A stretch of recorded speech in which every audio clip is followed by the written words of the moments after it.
La surface, le sous-sol et la mer du Sahara occidental sont de véritables trésors. Cela explique en grande partie pourquoi le régime marocain s'obstine à garder ce territoire sous occupation.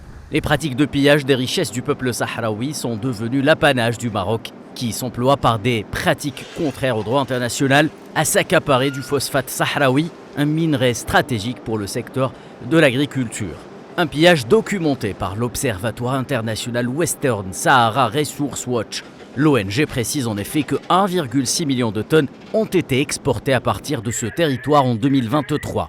WSRV explique que les bénéfices épargnés à partir de l'exploitation illégale de ce minerai tourneraient autour des 400 millions de dollars.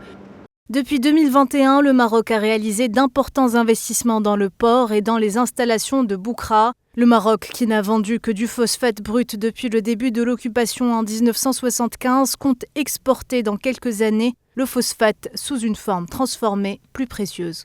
Le pillage institué du phosphate sahraoui par le régime marocain permet à l'occupant de continuer à approvisionner beaucoup de pays étrangers au détriment du respect du droit international. Selon la résolution 63-102 de décembre 2008 de l'Assemblée générale des Nations unies, le peuple sahraoui est le seul propriétaire de ses ressources naturelles. Il a le droit exclusif à en tirer parti et à en disposer selon ses intérêts.